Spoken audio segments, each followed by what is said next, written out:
Apaguen su audio, por favor. Apaguen su audio, por favor, gracias.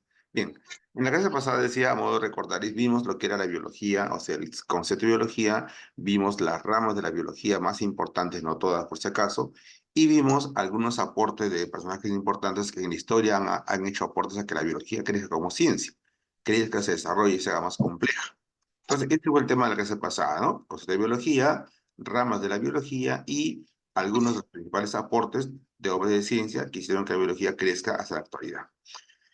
El día de hoy vamos a hacer un tema que, si bien es cierto, es un tanto filosófico, metafísico, pero también es bastante biológico. Creo que es obvio porque dijimos en la clase pasada que la biología era la ciencia de la vida, ¿no? La biología es la ciencia de los seres vivos. Entonces, hablar de vida es también, con un buen porcentaje de certeza, hablar de biología. Yo no puedo hablar de una planta, de un gusano, de un perro, de un pez, de un ave, de un protozoario, de una bacteria, si es que no hablo de vida, evidentemente, porque si este organismo, bacteria, planta, perro, gusano, no tuvieran vida, no serían parte del estudio de la biología. Por lo tanto, hablar de la vida es algo intrínseco, algo obvio y evidente. Pero es un tema un tanto, decía, metafísico, un tanto filosófico, un tanto religioso, un tanto cognitivo, porque de repente, dependiendo de cómo uno conciba los aspectos de la vida, tendrá pues una idea, un concepto de tal. En ese sentido, respetando, dejando de lado las creencias religiosas que podamos tener cada uno de nosotros, que son respetables, por supuesto, vamos a tratar el tema del punto de vista netamente científico. No meteremos la filosofía, no meteremos la metafísica y mucho menos meteremos la religión en esto, porque ahí de repente vamos a entrar en conflicto entre ideas que tengamos nosotros y que son parte de nuestra creencia. Entonces lo aclaro para que en todo caso alguna persona por ahí que tiene una fe bastante grande, porque me ha pasado, a veces he hecho clases del tema en salones donde había personas que tienen muy arraigado su fe religiosa y pues ha habido un choque, ¿no? Profesor, usted está equivocado, eso es falso. Y una vez me acuerdo, la señorita se paró y expresó sus ideas casi gritando, ¿no?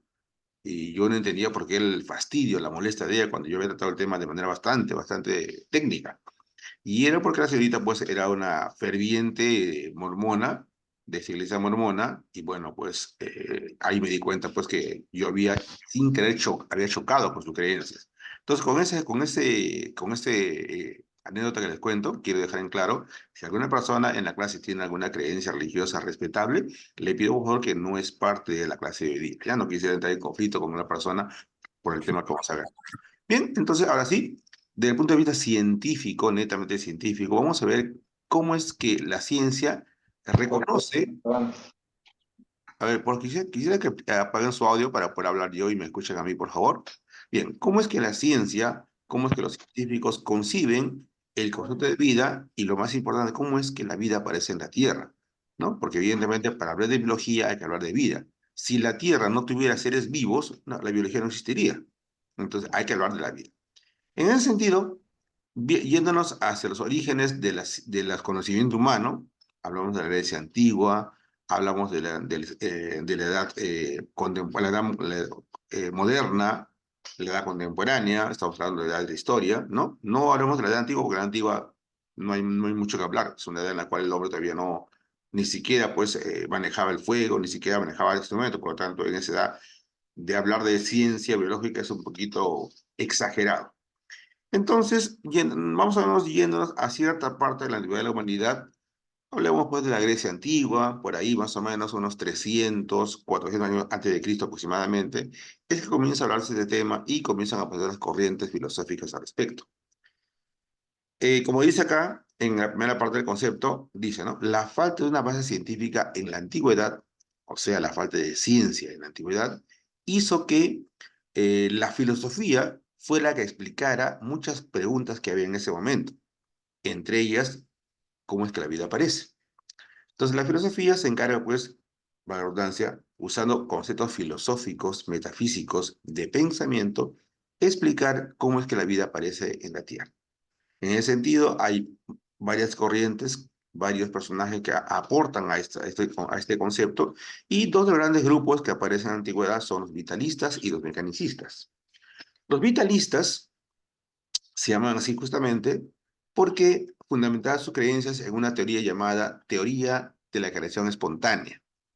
llamada también teoría vitalista o vitalismo, del nombre de vitalistas, que afirmaban que para que un ser vivo exista, para que un ser vivo sea concebido como tal, tiene que tener un principio vital, un alma, un espíritu, que hacía que los seres vivos aparecieran de manera espontánea en la naturaleza. Si analizamos de manera gramatical la palabra espontáneamente, podremos dar una idea un poquito más completa de este concepto.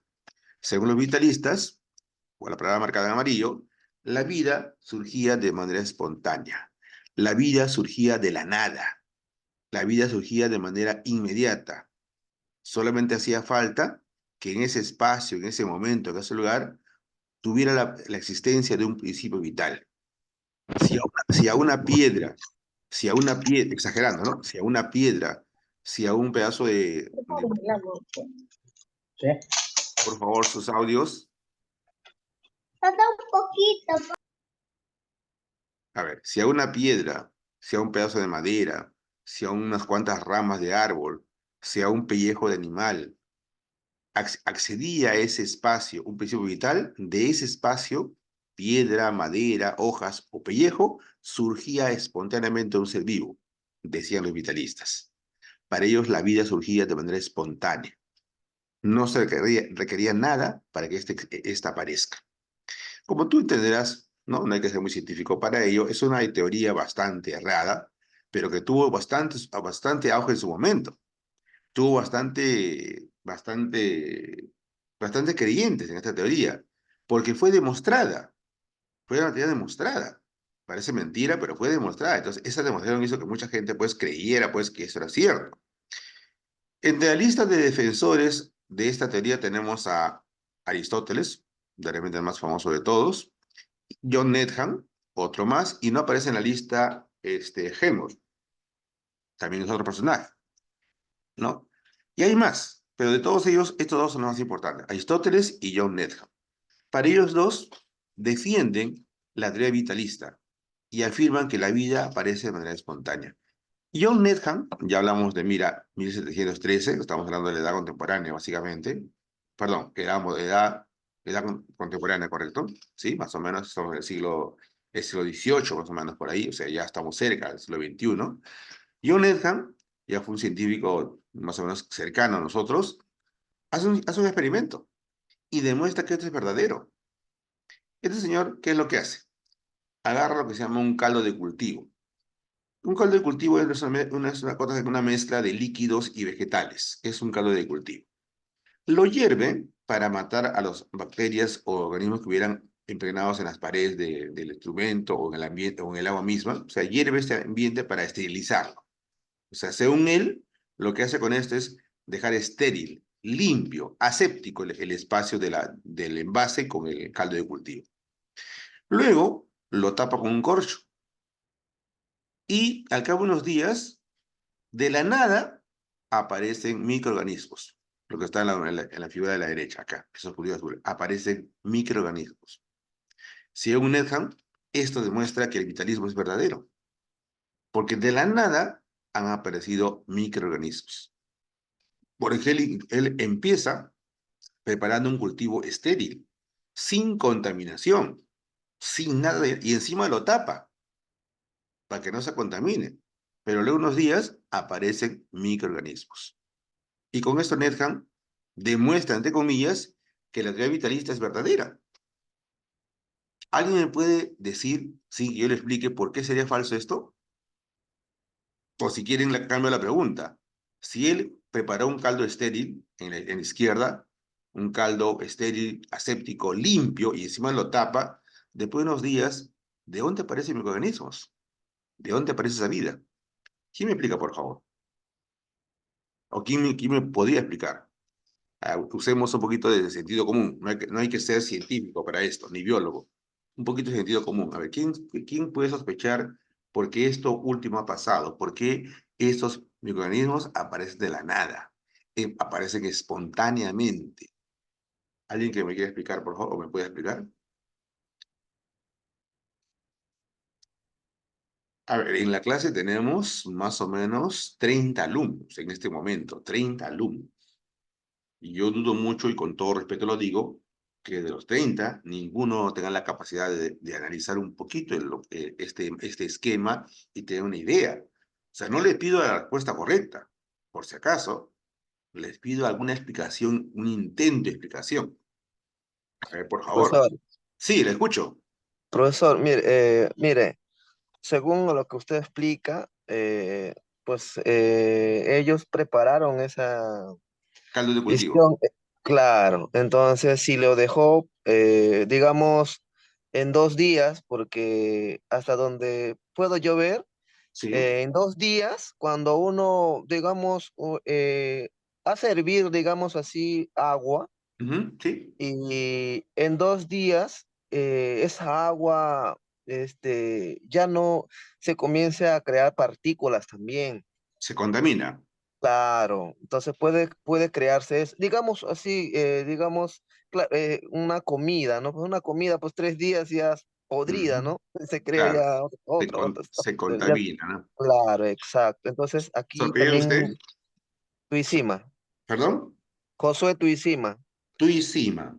Jovencito Tuisima, usted ha hecho una precisión más o menos clara, más o menos correcta, pero creo que usted ya no se ha percatado de lo que dije, ¿no? El científico Nethan prepara un caldo de cultivo, lo esteriliza, e Ujú. inmediatamente él tapa con un corcho para evitar la contaminación. Ah, claro. No lo dejó libre. Entonces, pero después de unos días aparece que nos perdimos. A ver, tenemos una persona que participa por el chat. Ah, no. No, no, pensé que era yo. ¿Alguien más aparte encima que me dé una idea? Yo, Porque, a ver, profesor. a ver, le escucho, señorita. Yo pienso porque microorganismos tienen la capacidad de adaptarse a cualquier entorno que sea naturaleza, agua o líquido, sólido, lo que sea. Tienen la capacidad de adaptarse a cualquier lugar. Ya, muy bien, apellido. Yauri. Yauri. Bien, gracias, jovencitos, Tuisime Yauri. Eso es importante. Mire, yo, un paréntesis, ¿no? En la universidad a la cual ustedes creo que la mayoría va a ir, yo espero que la mayoría vaya a la universidad o un instituto o una carrera superior. No creo que ninguno de ustedes se quede realmente acá, espero que si no sea. Van a ver que en el instituto superior que ustedes vayan, universidad o donde sea, la participación es muy importante. El profesor valora mucho la participación y a veces, sin que te explique nada, uno tiene que participar usando el sentido común, el criterio, el conocimiento previo que siempre debe tener, basado en la lectura, en la información, en la curiosidad. Entonces, ahorita los jóvenes que han participado, por ejemplo, tú hicimos, se está un poquito más que a la respuesta que Yauri, pero ese intento es importante, ¿ya? No quiero una respuesta correcta, quiero un intento de participación, un intento de apoyar la clase. Gracias. Bien, la respuesta a esto la voy a dar cuando hagamos la parte de ejercicios, ¿ya? Lo voy a explicar, pero hay una explicación. La pregunta que yo hice es, ¿cómo es posible que se prepara un caldo de cultivo y se esteriliza, se limpia de microorganismos, de bacterias, de todo, se tapa inmediatamente y esterilizado así limpio, después de unas semanas aparezca vida? ¿Cómo es posible que eso ocurra? Porque según este experimento, Netcam demuestra que el vitalismo es verdadero. A ver, Campos me dice, profesor, buenas noches, recién, ah, ya. Digo, no, pensé que era un aporte. Entonces, esto que aparece acá tiene una explicación. Porque si no se explicara esto que dice acá, que sabemos que es falso, sería verdadero. Entonces, este experimento hizo que esta corriente vitalista tuviera varios seguidores. Para suerte nuestra, aparecieron, a ver, me dice acá Álvarez por la comisión de los químicos. Ay, Dios ¿Qué? mío, apaguen sus audios, por favor, apaguen sus audios, por ¿Por favor. qué? Ahí Ay, está, justo mi polqueta. su macho. No, un pantalón negro. Así. No, así con una casaca normal. Mentira, era No se me broma, dice como O sea, pantalón Eduardo, negro. ¿podría silenciar a esa persona? Pero usted lo puede silenciar. ¿Ah? Pero usted lo puede silenciar, pues. ¿Cómo Usted se lo puede hace? silenciar a la persona. ¿Cómo se hace? El Ya. profesor simplemente tiene que chupar su perfil y ahí va a aparecer varios. Gracias por el consejo, jovencitos. Voy a admitir con mucha pena mi falta de dominio de las herramientas modernas. Yo conocí computadora a los 30 años, recién conocí computadora. He aprendido a manejar lo básico, elemental que requiero para trabajar, pero no domino las herramientas virtuales, con mucha pena lo digo, ¿no? Con decirte que, por ejemplo, no paso de WhatsApp. TikTok no sé cómo se usa, Facebook no sé cómo se usa, no conozco qué es Instagram, no conozco qué es Twitter, no conozco nada de eso. Entonces, con mucha pena lo digo, ¿no? Así que van a disculpar de repente mis falencias en ciertos momentos. Bueno, entonces decía, vamos a la clase. Este proceso que está acá, que aparentemente demuestra el vitalismo, es errado, tiene un error grafal. Y en su momento lo voy a explicar por qué. Va a quedar como incógnita ahorita. Decía, a la par de los vitalistas, aparece otra corriente, que la veremos más tarde, pero entre esta corriente vitalista de un grupo de pensadores y una corriente llamada mecanicista, que veremos más, acá está, aparece una teoría que no tiene nada que ver ni con uno con el otro, que intenta explicar cómo es que la vida aparece en la Tierra, llamada la panspermia. Esta teoría de panspermia, defendida por el señor Arrhenius, dice que la vida viaja en el universo en forma de esporas. O sea, la vida en forma de células, microorganismos, micropartículas, ¿no? Está en el universo en forma de esporas, ¿no? En forma de esporas. Y después se aumenta una teoría que decía la litopanspermia, que está acá, que afirma que esta vida viaja dentro de los meteoritos. Ustedes deben saber que desde que el universo se creó, el universo aparece en el Big Bang, el universo ha ido expandiéndose, se han ido creando estrellas, planetas, satélites, etcétera, y según Arrhenius, también se creó la vida. Y esta vida viaja en los meteoritos. Entonces, cuando algún planeta es bombardeado por cierta cantidad de meteoritos en un cierto momento de su origen, es que la vida llega a ese planeta, ¿no? Esta teoría fue demostrada parcialmente en el año de 1969, cuando una sonda, la Bayer 3, fue y vino de la Luna, fue a la Luna y regresó a la Luna, y dentro de esta sonda había una muestra de micropartículas de organismos vivientes, microorganismos, con lo cual se demuestra que la vida sí puede viajar dentro de algún tipo de capa protectora. Entonces, porque la primera teoría que decía Arrhenius, que la vida viajaba en forma de espora, no explicaba cómo es que una espora entra en un planeta, porque todos sabemos cuando algo entra en un planeta, ese algo se prende de fuego por la fricción, se enciende. Entonces, eso destruía las esporas. Entonces, había un pero en esa teoría de panspermia. Pero después, la litopanspermia dice, la vida está en forma de esporas, pero viaja dentro de los meteoritos. Entonces, según esta teoría de panspermia y litopanspermia, la vida llega a la Tierra en forma de esporas dentro de los meteoritos. Eso dice la teoría. Y más o menos tiene cierta lógica, porque, como reitero en la última parte de la pantalla, dice que no, cuando una sonda fue a la Luna y regresó de la Luna, dentro de esa sonda había microorganismos, con lo cual se demostraba que las partículas vivientes microscópicas podían viajar dentro de algo, en el espacio. Y así como regresó a la Tierra, esa sonda puede haber ido a Marte, y esa partícula de vida iba llegado a Marte, y tranquilamente a otro planeta, y así. Entonces, en resumen, esta teoría dice eso. La vida llegó a los planetas, la Tierra entre ellos, en forma de esporas dentro de los meteoritos.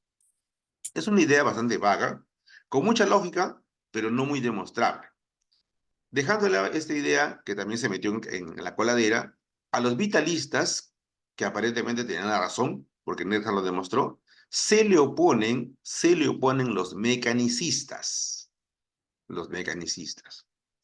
Esta teoría de mecanicistas refutaba la teoría de generación espontánea. O sea, para ellos la vida no formaba espontáneamente. La vida era algo más complejo.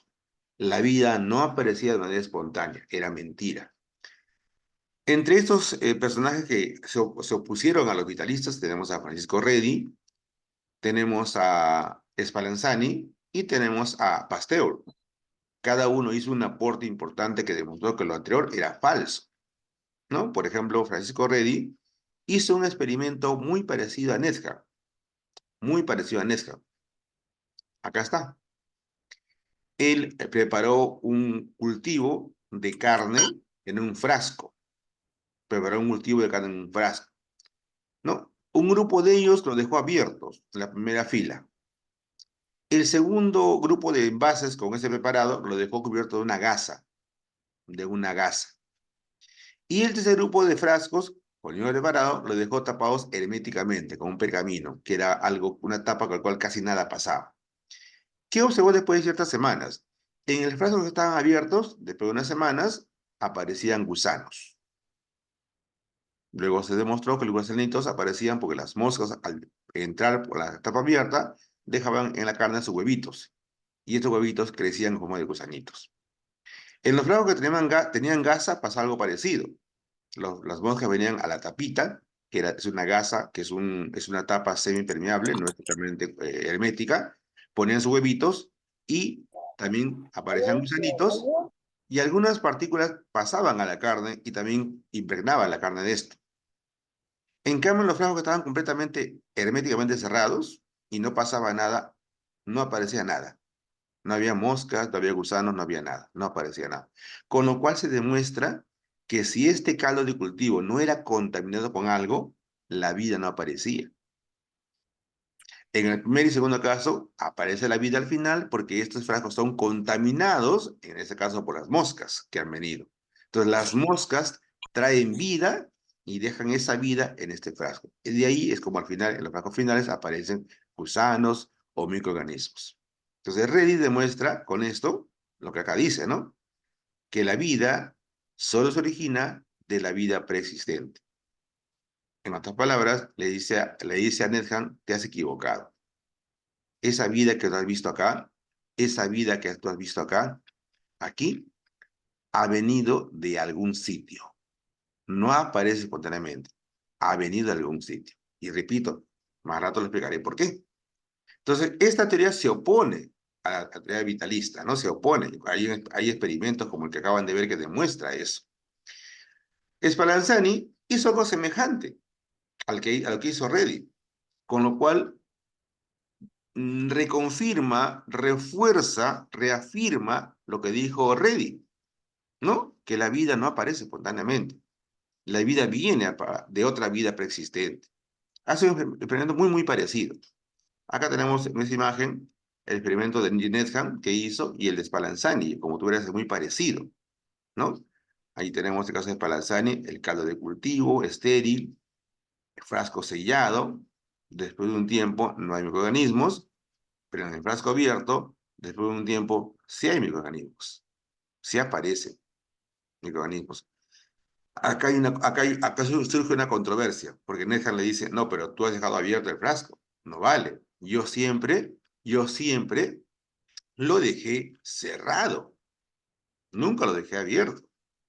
Entonces ahí hay una controversia. Esa controversia que suscita en ese momento, porque Nethan dice, está bien, pero yo mi frasco lo he dejado siempre cerrado y la vida aparece. En cambio tú, en tu frasco cerrado, la vida no aparece, pero en el abierto sí aparece. Yo en el cerrado ha aparecido la vida. Entonces ahí hay un vacío, ¿no? Y para decir, dice, pucha, total, me equivoqué, ¿no? Y Pasteur demuestra que no es necesario que estuviera abierto o cerrado, igual la vida no aparece. Para esto Pasteur hace este experimento. Pasteur prepara un caldo de cultivo semejante al que hizo Nethan, al que hizo Reddy, al que hizo Spallanzani, pero él, a diferencia de los anteriores, la boca la dobla en forma de cuello de cisne, con una curvatura, y la deja abierta, no la tapa, ¿no? Y encima él calienta el ambiente totalmente para que se esterilice, para que sea estéril, sea limpio, sea aséptico. Y el caldo de cultivo está ahí. Porque cuando pasó cuando pasó lo que hizo Spallanzani, Nethan le dice, no, hermano, estás tú en la calle. Abierto, vida. Cerrado, no hay vida.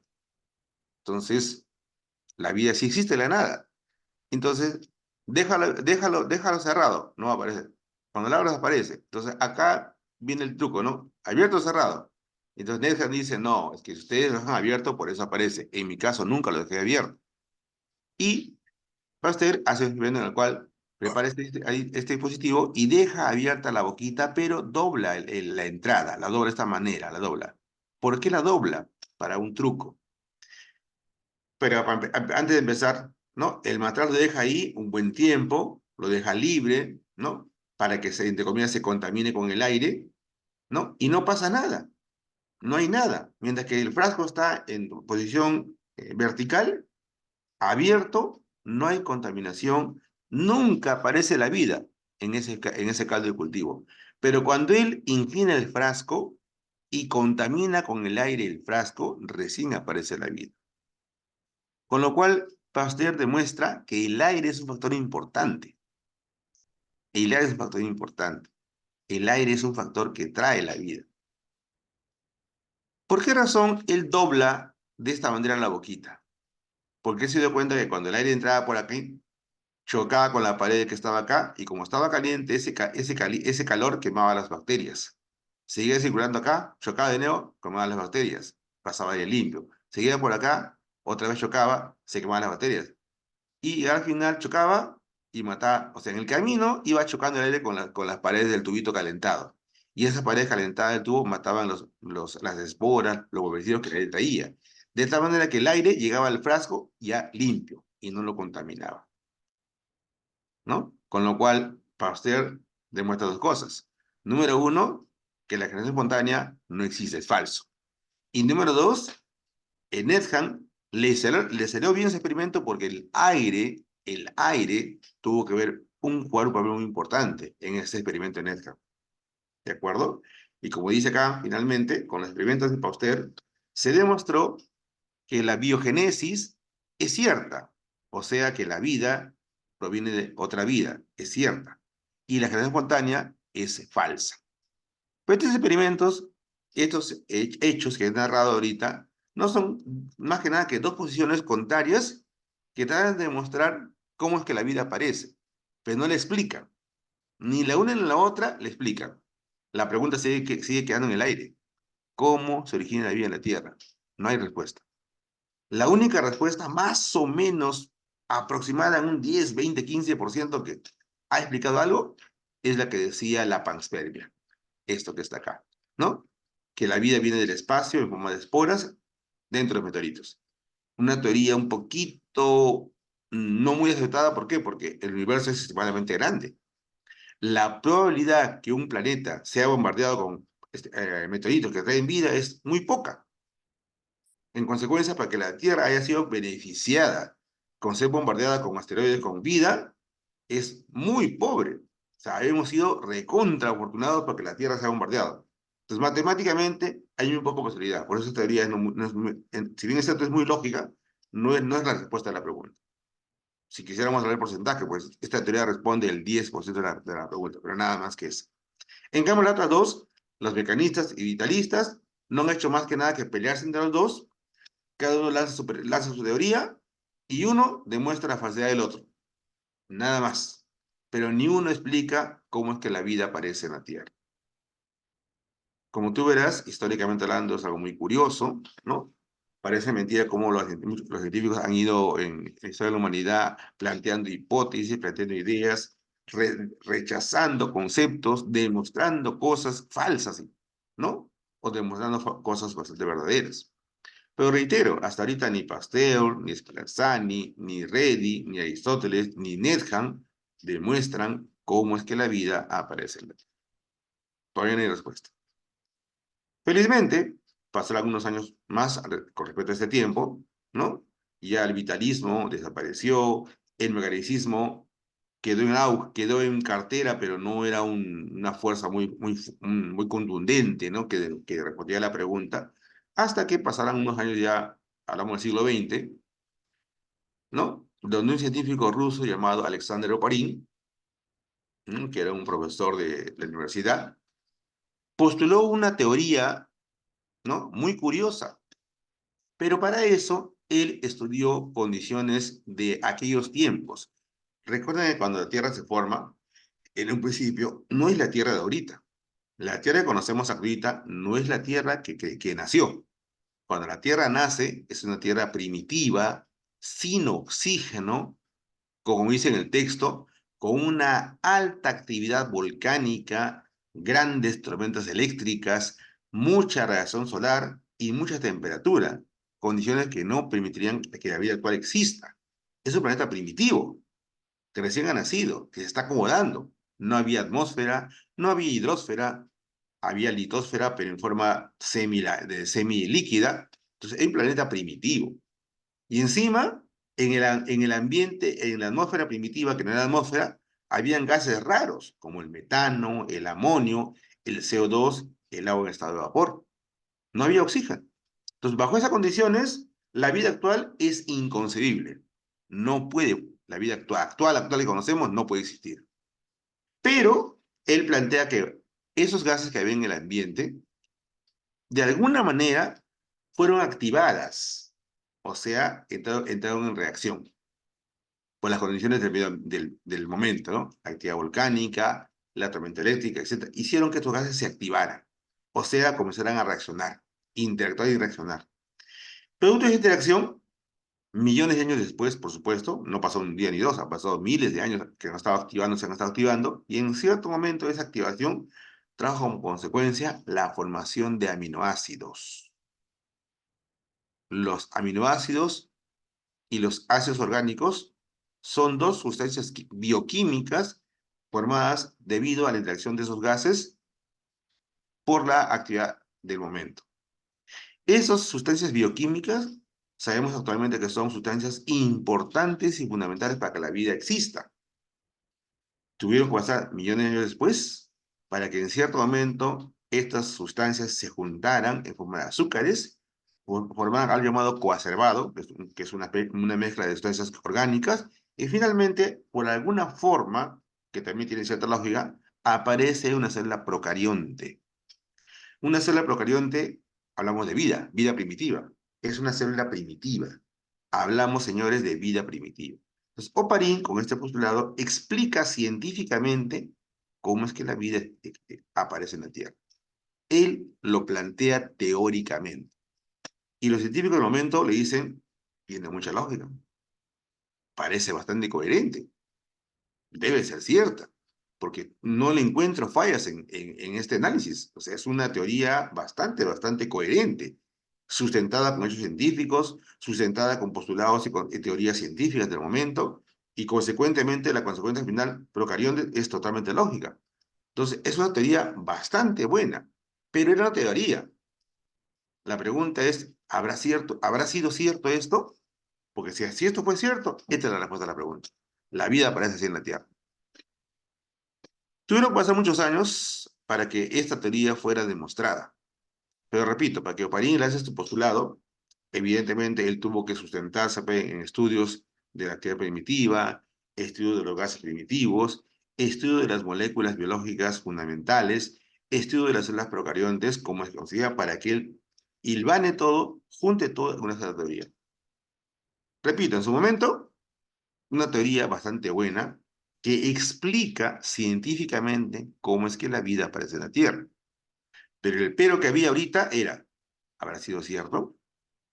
¿Habrá sido así como es que la vida aparece en la Tierra? Y esa respuesta quedó en el aire hasta que uno de sus alumnos, bueno, acá tenemos un esquema de lo que era la Tierra al comienzo, ¿no? Cómo es que pasa lo que te he comentado. El señor Stanley Miller, un estudiante de matemáticas, ni siquiera era científico, era un estudiante, mira, era un estudiante, ni siquiera todavía era un graduado, era un estudiante, discípulo de Oparin, por intercambio, porque era norteamericano. Desarrolló un experimento basado en lo que dijo Oparin. En este experimento, más o menos acá tenemos un esquema, ahí está, vamos a checarlo un poquito. Vamos a seguir checándolo un poquito más, para que de todo, un poquito más. Ya, eso no entra. Bueno, ahí está. Este es más o menos el aparato que creó Miller para hacer el experimento. Este experimento fue basado en lo que dijo Oparin. ¿Qué hizo? Colocó en un ambiente, como es que está por acá, los gases que había en la Tierra primitiva. No usó amonio, usó amoníaco, usó metano, usó agua, usó hidrógeno en vez de CO2, y lo sometió a la actividad de la Tierra primitiva. Tormenta eléctrica, bastante calor, algo de radiación, para que esas moléculas se activaran, ¿no? Para eso puso aquí en este ambiente un poco de agua y lo hice bullir para que los vapores de agua pasaran por acá y llegaran a este extremo de aquí. Por esta parte de acá entraba el metano, que era otro gas. El vapor de agua gaseoso y el metano gaseoso circulaban por acá y llegaban a este ambiente, donde ya estaba el hidrógeno y el amoníaco. Y al dejar las descargas eléctricas, estos gases comenzaban a reaccionar, a activarse para que reaccionen. Después de un tiempo prudencial, él recoge lo producido por esta sustancia que está acá, por ese sistema que está acá, y logra recuperar en la parte de abajo un líquido que al analizarlo habían moléculas orgánicas como aminoácidos que son moléculas biológicas. O sea, lo que dijo Parín en su momento, que estas cosas reaccionaban para formar esto, Miller demuestra que es cierto. Si juntamos los gases que decía Oparín y los sometemos a las condiciones de la Tierra primitiva, es cierto, después de un tiempo, el sistema forma aminoácidos. Con esto, Miller demuestra que lo que dijo Oparín es verdadero. En otras palabras, señores, a la pregunta, ¿cómo es que la vida aparece en la Tierra? Esta es la respuesta. Esta es la respuesta. La vida aparece en la Tierra de esta manera. Así, según la ciencia, repito, según la ciencia, no quiero chocar con nadie, según la ciencia, la vida aparece en la Tierra de esta manera, ¿no? Las moléculas que había en aquel entonces fueron activadas por las condiciones ambientales de aquel momento, pasaron miles o millones de años y esta activación conllevó a que las moléculas iniciales se transformaran en aminoácidos. Esos aminoácidos se juntaron con los ácidos formados, se juntaron formando un coacervado, que es un preparado especial orgánico, y al final derivó como consecuencia en la formación de la primera célula de vida, llamada célula procarionte. Una célula procarionte, señores, es una célula primitiva, muy sencilla, muy simple, pero ya es un ser, es un organismo que tiene vida, que ya es autónomo, que se concibe como un ser vivo primitivo, ya existe. Y ahí está la respuesta, señores, a la pregunta.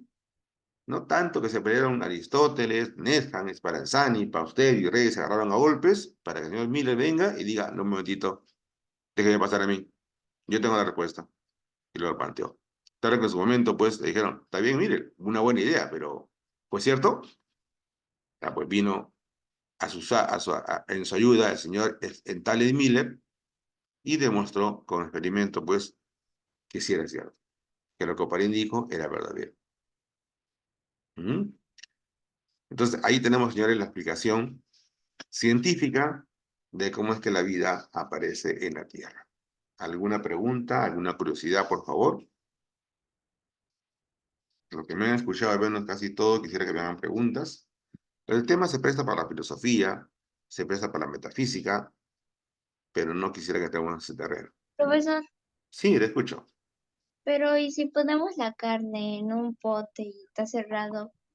¿No se honguea y el hongo no es vida? ¿No es Ya. algo vivo? Algo como esto, ya. Lo que pasa es que para que no pase nada, el ambiente que está acá, original, debe ser estéril. O sea, para empezar, debe ser calentado para que el aire que quedase ahí sea un aire estéril. Recuerda que el aire tiene esporas.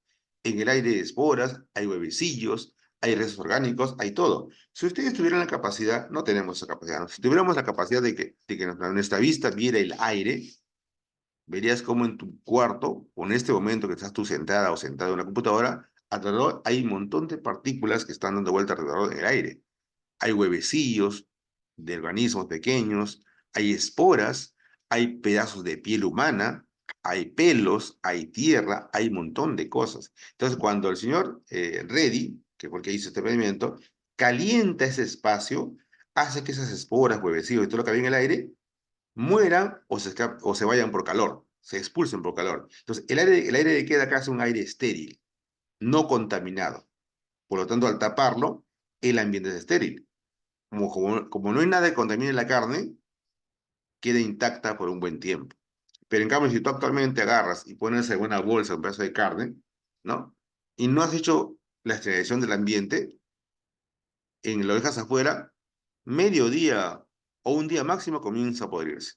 ¿Por qué? Porque esa bolsa ha tenido dentro de ella aire que tenía contaminación, ¿no? Nadie en su casa agarra su carne y lo mete en su bolsa y esteriliza la bolsa, porque no sabe cómo hacerlo. La bolsa puede ser muy limpia, pero el solo hecho de abrirlo y meter la carne, ya entró con aire. Ya entró con partículas que la van a contaminar y al cabo de unos días van a hacer que se putrefacte. Pero si ustedes pudieran meter la carne en un ambiente estéril, sin contaminación, esta carne duraría un buen tiempo. Claro que por cuestiones orgánicas no va a ser eterno, ¿no? Evidentemente, en cierto momento, debido a que el agua de la carne se va a evaporar, se va a desecar, se va a haber una descomposición por secamiento. Sí va a pasar eso, pero no por contaminación. No va a ser una putrefacción. Va a ser un desecamiento, va a ser una, ¿cómo se llama eso? Hay una palabra para eso. Se me fue. Bueno, crenación se llama la palabra. Crenación es cuando algo se descompone por botar agua. Eso pasaría. ¿Apellido? ¿La que habló? Ya, ahora, profesor. Listo. ¿Alguna otra pregunta? ¿Alguna curiosidad, por favor? Vamos. ¿Alguien más? ¿Alguna pregunta? De la panspermia, la litopanspermia, de mis amigos vitalistas. La respuesta esa está pendiente, ¿no? ¿Por qué razón es falso esto? La respuesta es muy sencilla, ¿verdad? Cuando usted lo diga, va a decir, uy, claro que era obvio, ¿no? Pero te hemos respondido, ¿no? ¿Cómo es que Netcan demuestra algo que no es cierto, ¿no? Porque él lo tapó y bueno, aparecen. Vamos a responder en su momento. ¿Alguna pregunta, por favor? Vitalismo, mecanicismo, panspermia, litopanspermia, oparín, Miller, la misma teoría final. ¿Todo está claro? ¿O ya se han dormido ya? De repente ya están durmiendo. Yo estoy hablando como loco y acá ya todos están dormidos, ¿ya? Ah, Capaz. sí le escuchamos, profe. ¿Alguna pregunta, por favor? ¿Alguna curiosidad? ¿Nada? Imagino que el material ya lo han leído, ¿no es cierto? Porque yo lo entregué este material anteayer, entonces imagino que ya más de uno lo ha recibido en el Drive. Sí, le escucho.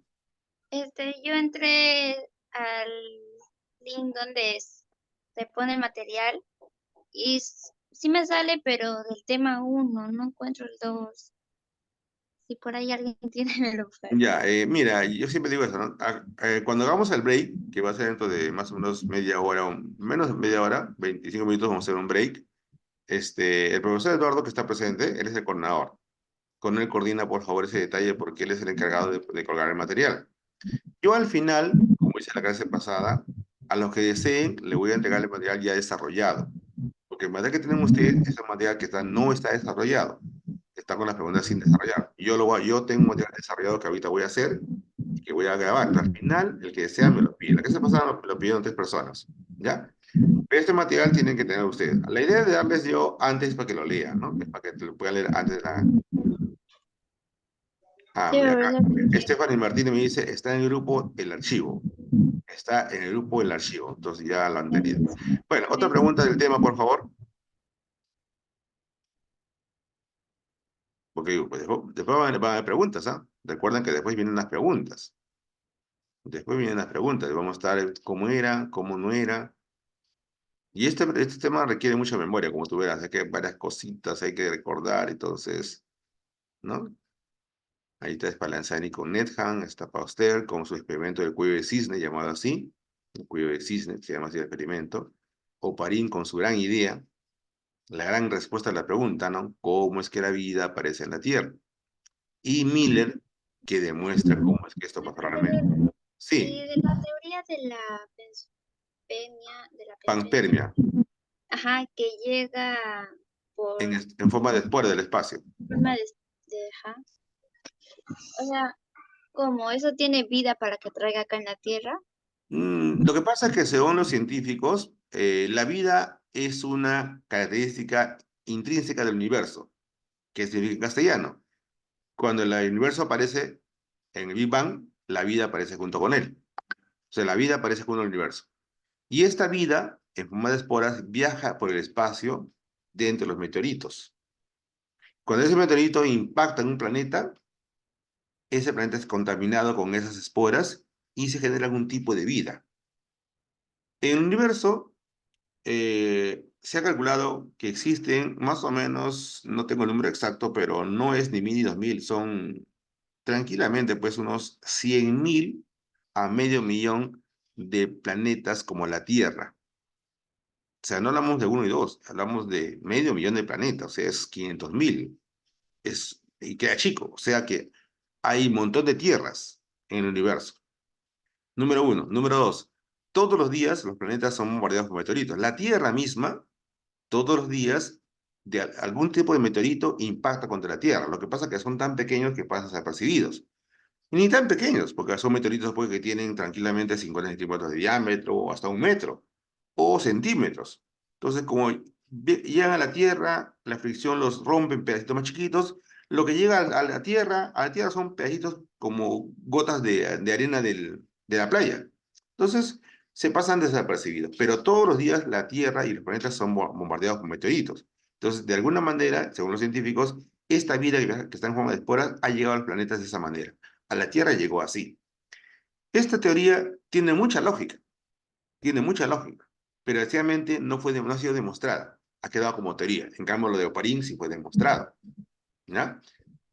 A ver, ¿quién está por acá? Ah, Y ya. como lo de los dinosaurios, profesor. Lo que pasa es que los dinosaurios, mira, si hablamos de dinosaurios y tomamos la teoría de Oparín como verdadera, o sea, según Oparín, la vida aparece en la Tierra debido a esto que hemos hablado acá y se forma la primera vida procarionte. Eso significa una célula procarionte, una célula pequeñita, muy primitiva, muy sencilla. El primer procarionte aparece de esta manera.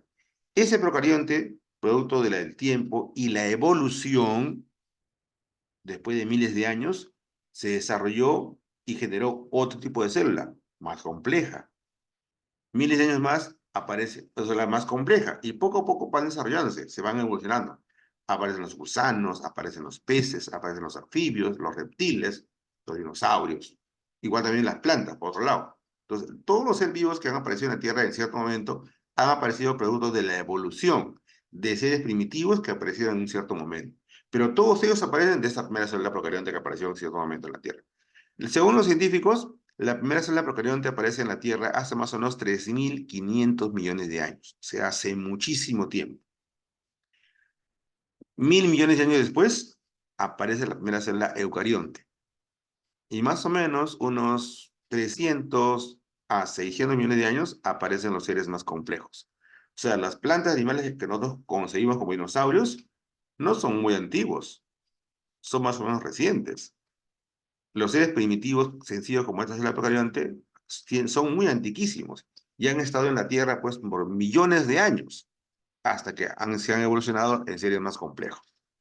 Por ejemplo, sin ir muy lejos, según los científicos, el descendiente más cercano a un dinosaurio es una gallina. ¿Saben eso? Todo el mundo cree que es un gorilo. No, no es un gorilo. ¿Qué quiere Según, según los científicos, los dinosaurios han evolucionado y se han convertido en gallinas. Las gallinas son el descendiente más directo de los dinosaurios. Todo el mundo piensa que es el cocodrilo, el caimán, no es así. ¿No? Y también nosotros somos descendientes de un primate primitivo. No digo del mono. Muchos dicen, ¿no? Descendemos del mono. Mentira. El humano no desciende del mono.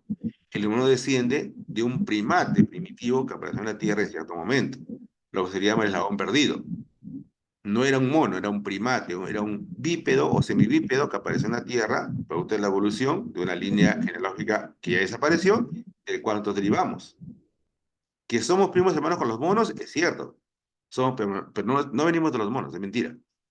Porque si eso fuera así, el humano tiene en la Tierra más o menos unos, no sé, será pues 2 millones, 3 millones de años, a lo mucho. Y los monos están ahí también, entonces también aparecían humanos de los monos, de algún cierto momento, y no aparecen, ¿no es cierto? Entonces, el humano desciende o evolucionó a partir de un primate primitivo que apareció en cierto momento que es una especie aún no encontrada, sus restos, por eso le llaman eslabón perdido. Entonces, esta célula procarionte que aparece en la Tierra es la que dio origen a todas las plantas y animales que conocemos actualmente, pero para eso pasaron millones y millones de años. No ha pasado 2 ni 3 días. La evolución no ocurre en años, ocurre en millones de años. Si algún día el humano, voy a inventar, si algún día el humano vamos a exagerar, logra volar, estoy exagerando, si algún día el humano puede volar algún día, para que eso ocurra, no van a pasar pues ni 10 ni 20 años. Tranquilamente podrán pasar pues 1.000 millones de años, 2.000 millones de años. O sea, estamos hablando de muchísimo tiempo. Y eso, para que el humano pueda volar, tiene que haber alguna razón que lo obliga a ser así, ¿no? Que lo obliga a volar. Por alguna razón tienen que hacerlo. O sea, no es que diga un día el humano, no, quiero volar y me tiro al quinto piso. No, no es así. Algo tiene que obligar. Si algún día el humano puede vivir bajo el agua respirando oxígeno húmedo como los peces, pasarán pues millones de años y para eso el humano ha sido obligado a que hacer eso. Todos los hechos evolutivos son motivados por la naturaleza. Como las sirenas, profesor. Hablamos de sirena, ¿no? Si, imaginemos que las sirenas existen. Imaginemos que, porque también hay versiones, hay creencias, hay teorías, pero no hay hechos fehacientes. A menos el humano común y corriente como tú y yo, no tenemos una prueba fehaciente para decir que sí existe. Tenemos ideas, tenemos noticias, tenemos videos trucados en internet o tenemos creencias, ¿no? Pero si pudiéramos tener pues, un ejemplar vivo en un acuario, podríamos decir, no, sí, sí, sí han existido, es verdad. Las sirenas, por ejemplo, si han existido algún día en la humanidad, de repente pueden ser producto de dos fenómenos. Una evolución de un animal acuático o una involución de un animal terrestre. Por ejemplo, los reptiles son el producto de una evolución de un anfibio. Por alguna razón, los peces que habían en la tierra primitiva tuvieron que salir a las costas a buscar comida.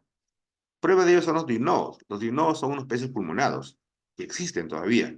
Entonces, eso demuestra que los peces han tenido pulmones alguna vez en su historia. Entonces, estos dimnodos, al poder salir a la costa de las playas, han logrado respirar oxígeno seco. Con los miles de años que han pasado, la descendencia de estos dimnodos primitivos originó a los anfibios, que son animales que viven tanto en el agua como en la tierra. ¿Producto de qué? De la búsqueda de alimentación. Estos anfibios, cuando aparecen en la Tierra, eran animales que tenían piel muy suave, fácilmente se corroían, se calentaban, morían por calor. Necesitaban que su piel fuera más gruesa para poder subsistir en la Tierra, para no secarse. Entonces, esa necesidad hizo que sus descendientes tuvieran piel cada vez más gruesa, más gruesa, más gruesa, y nacen reptiles.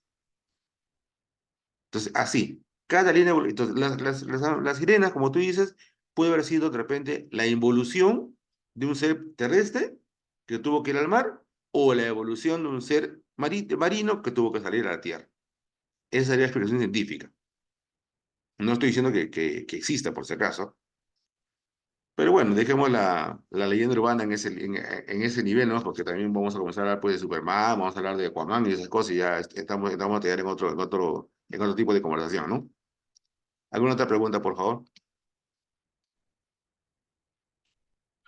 Profesor, ¿en el vitalismo en qué se caracterizaba? El vitalismo es una teoría que cree en la presencia de un alma, de un espíritu. Para los vitalistas, para que un ser vivo exista, este tiene que tener en su interior la presencia de un principio vital, un espíritu, un alma. Para ellos, si una piedra, exagerando por supuesto, si a una piedra le entra un espíritu vital, de esa piedra sale un ser vivo. Ellos decían eso. Bastaba que el espíritu vital ingrese ese ambiente, en esa piedra, en esa hoja, en esa rama, en ese pellejo, salía un ser vivo de manera espontánea. Ellos afirmaban eso. La vida aparecía de manera espontánea debido a ese espíritu vital. Pues se llama vitalista, ¿no? Esta teoría tiene mucho de filosófica y religiosa. Aquí voy a entrar en un terreno que espero no arrepentirme. Por ejemplo, la religión usa mucho ese concepto de vitalismo para explicar la vida del ser humano, ¿no?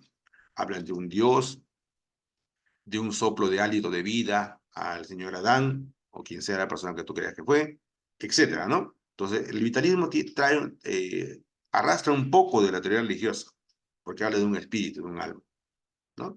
No digo que sea falso, solo digo que científicamente no está demostrado, ¿ya? Por si acaso. ¿A quién fue la persona, perdón? ¿Quién fue? ¿Apellido? Maribel, profesor. ¿Perdón? Maribel. ¿Apellido?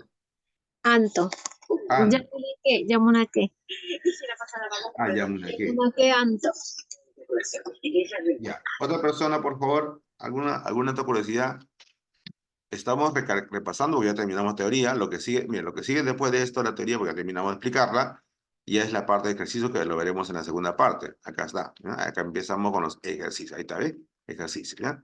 Por eso estoy tratando de revisar de nuevo todo para que quede claro y cuando hagamos la parte de ejercicio puedan participar.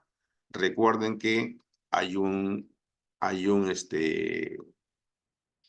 hay un cuadro que vamos a tener que llenar, la asistencia en la primera parte y la participación en la segunda clase, en la segunda parte, ¿no? Acá tenemos la leyenda, ¿no? Amarillo asistió, anaranjado tarde, rojo faltó, gris se retiró, verde AD, verde claro D, celeste B y azul C, ¿no? Entonces ahí estamos anotando que veremos en la segunda parte de todo esto. Esta es la parte de la segunda parte, no será ahorita, ¿ya? Por cierto, para eso estamos repasando. Estamos volviendo a explicar las partes de la teoría. Por eso repito, ¿alguna pregunta más, por favor?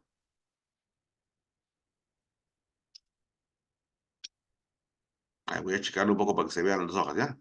Ahí está, ahí se ven dos hojas. Ahí tenemos, a ver, ¿quién está por acá?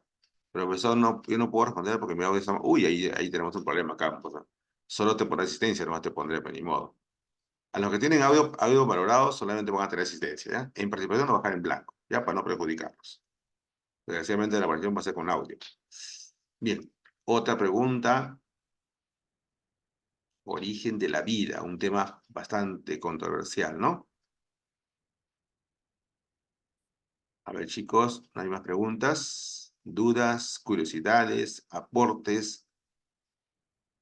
¿Alguna conjetura, alguna controversia, alguna idea en contra de lo que se ha hablado ahorita?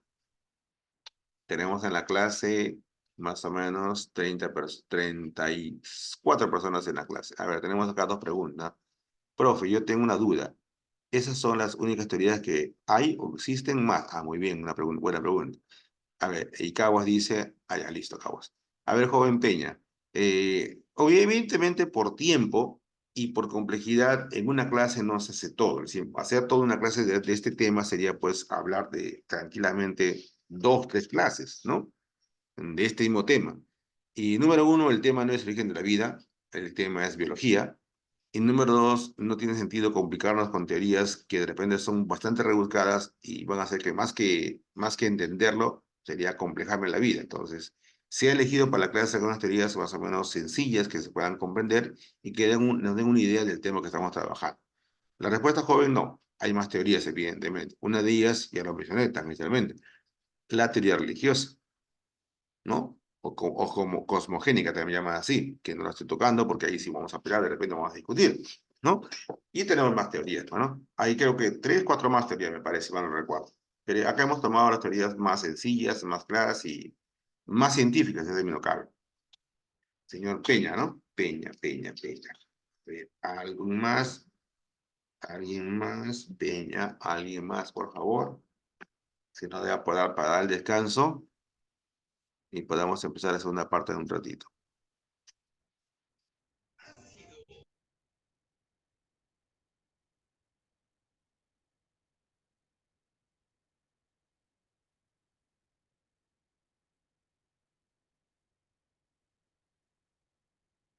A ver, vamos a de una vez responder la pregunta, ¿ya? Esto que está quedando todavía en stand-by que dije que después lo respondería. Esto que está acá. A ver, tenemos una pregunta más. Hipótesis ah, ya. Bueno, el joven está pidiendo que expliquen Oparín. Ya, vamos a recordar primero al jovencita, Oparín. Ya, como dije hace un momento, para que Oparín planteara su hipótesis, o sea, esto que está acá, para que Oparín planteara su hipótesis, él tuvo que recurrir a información ya existente, ya demostrada. Hablamos del siglo XX. 1920 es el siglo XX. Entonces, para esto ya pues han habido un montón de descubrimientos, hay aparatología, hay libros, hay estudios que se han hecho. Entonces, ya está demostrado teóricamente cómo era la Tierra al comienzo. Una Tierra primitiva, no parecía en la actualidad, con ciertas condiciones especiales. La Tierra primitiva tenía condiciones bastante particulares atmosféricas, eran condiciones muy especiales como lo que están en verde. La Tierra primitiva, su atmósfera tenía gases muy curiosos que en la atmósfera actual no existen, lo que está en turquesa, y Oparín se puso a analizar, ¿no? Dijo, pero estos gases, si yo los someto a esas condiciones, no se van a quedar quietos, porque él ya era un científico. Él sabía que si el metano yo lo caliento y lo junto con el amoníaco o el amonio, reaccionan, formando aminas, formando amidas, ¿no? Él sabía eso porque estaba demostrado. Él sabía que el agua, al juntarla con un amoníaco, formaba más amonio. Entonces, él comenzó a pensar eso. Aquí tuvo que haber pasado algo, ¿no? Porque esas condiciones de la Tierra primitiva que están en verde son condiciones propicias para que los gases que están allá, que están en turquesa, hagan algo. Entonces, él dice, no. La Tierra primitiva, para que se estabilice, pasaron más o menos 3.500 millones de años. Como ustedes bien saben, la Tierra nació hace 4.500 millones de años. O sea, es muchísimo tiempo. Tiempo bastante prudente como para que estos gases algo hicieran. Entonces, él al analizar eso y recurrir a estudios, experimentos ya existentes en aquel momento, él plantea que estos gases, al interactuar entre ellos, debido a las condiciones que están en verde, formaron en algún momento lo que está en turquesa, lo que está en fucsia. Esto que está en fucsia. Los compuestos orgánicos simples y los aminoácidos. Y él sabía que la presencia de compuestos orgánicos simples y aminoácidos es algo, es un preámbulo a algún tipo de vida primitiva. Por lo tanto, del que está en fucsia, pasar a lo que está en verde al final era algo inevitable. Pasar a este que está en verde era algo inevitable. Para esto, del fucsia al verde, no pasó un día ni dos, pasaron miles de millones de años. Por lo tanto, la secuencia turquesa verde, fucsia verde, es lógico.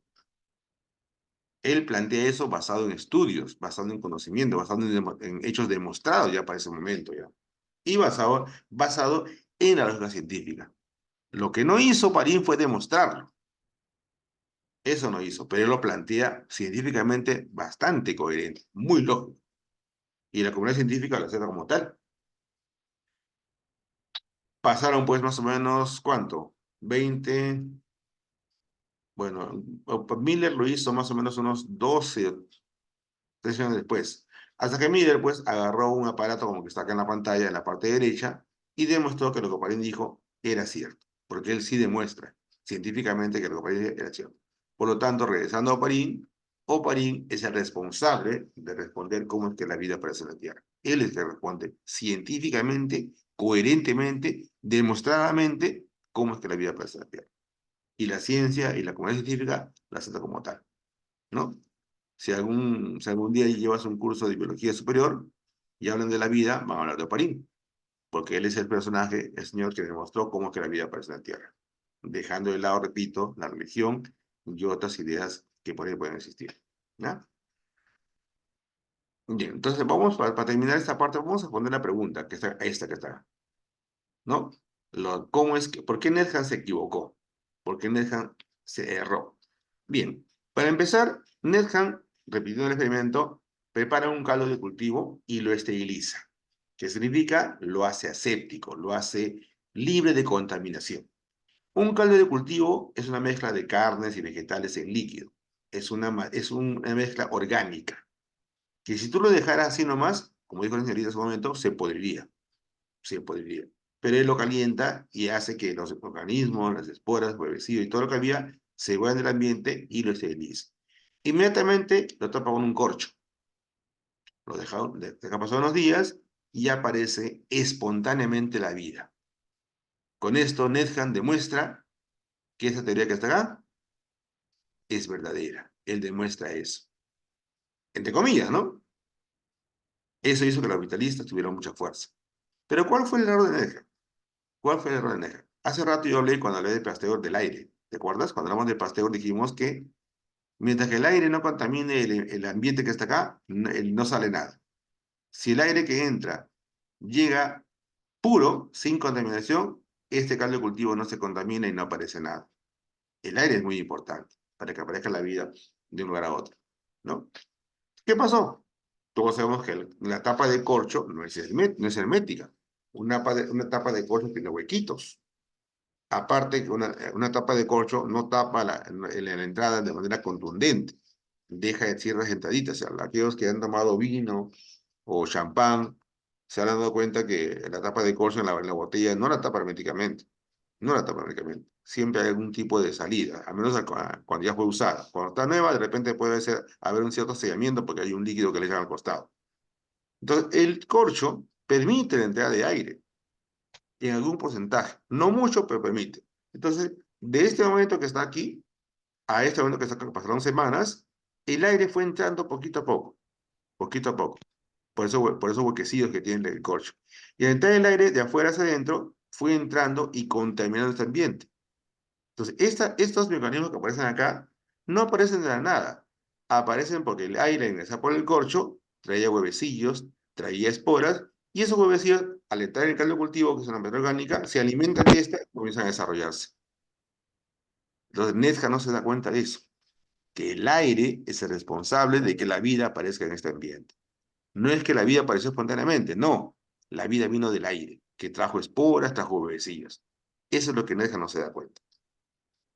Ni tampoco los que seguían a él, porque los que seguían decían, ah, Dios mío, ya, lo demostramos, somos lo máximo, el vitalismo es lo máximo. No, no se dieron cuenta que el aire fue el responsable de que la vida apareciese acá, porque la tapa era de corcho.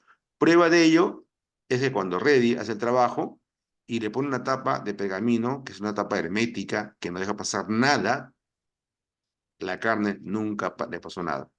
Nunca aparece la vida en la carne, porque la tapita que puso Reddy no deja pasar ni el aire.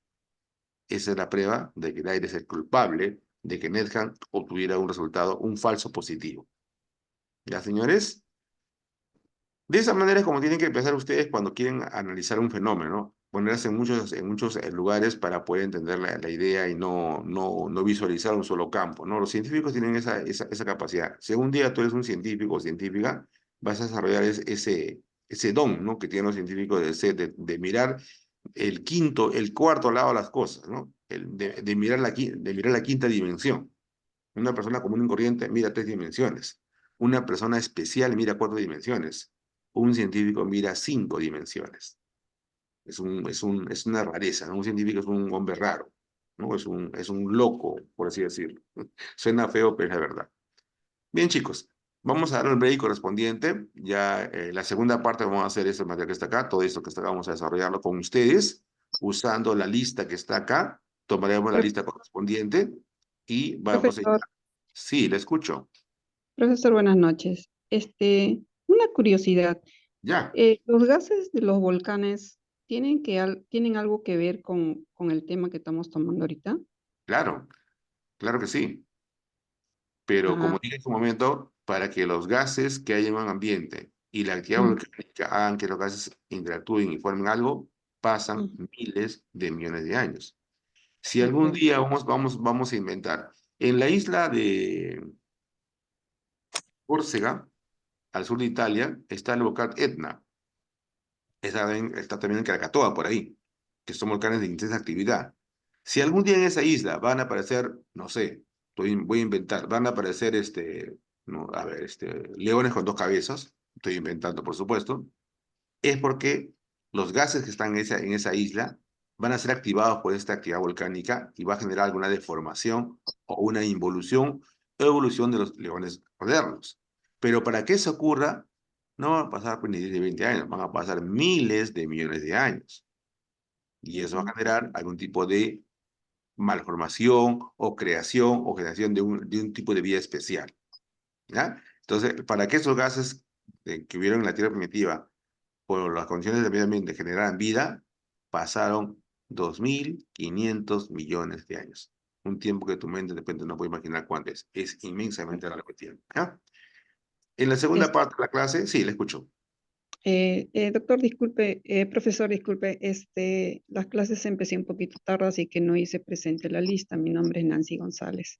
Recién voy a tomar lista en la siguiente hora, señorita, no se preocupe. Ah, Pero igual la voy a apuntar en este momento por su participación, porque lo que ahorita he pedido es participación. Y bueno, he apuntado a Tuisima, he apuntado a Yauri, Álvarez, Yamunaqué, Peña y usted González. ¿Ya? ok, Y eso gracias, profe. después va a ser baseado a este cuadro que está acá, Ujú, cuando llenemos esta parte de acá. Así que pierda cuidado. Bien, chicos, descansamos un ratito, unos 20 minutos, y regresamos a hacer la parte práctica. Los que tienen el material, que imagino que muchos ya lo tienen, vayan leyendo el tema, porque muchas de las preguntas que vamos a hacer son del mismo tema. ¿Habrán preguntas de temas complementarios que no están en esa parte? Sí, y justamente son preguntas para aumentar más información al tema. Pero la mayoría de preguntas son preguntas del tema en sí. Entonces, como ya saben, vamos a empezar con los números pares, el 2, el 4, el 6 y luego los impares. ¿Ya, chicos? Entonces lo vemos dentro de más o menos 20 minutos. Chicos, hasta más ratito. Ok, profesor. Listo, profesor, gracias. Hola, alumnos, buenas noches. ¿Cómo están? ¿Se me escucha Buenas bien? noches, Hola, hola. profesor. Buenas noches, profe. Sí. Buenas noches, profesor. Ya. Buenas noches, profe. Atentos a su asistencia, por favor, sí, para avanzar rápido. Si ahora que son más, que tengan su descanso, ¿ya? A ver. Yaudi Cornelio, Presente, profesor. muy bien. Yamunaque, Janet Maribel. Janet Presente, Maribel, profesor. Presente, profesor. muy bien, muy bien. Villegas García Dexi. Villegas García. Ya saben que si no me pueden responder verbalmente, por favor háganlo por el chat. ¿Sí? Ahí está. Vázquez Maki Johanna. Vázquez Johanna. Está. Liliana Uceda Vaca. Liliana Uceda. Está. Josué Tuisima Canelo.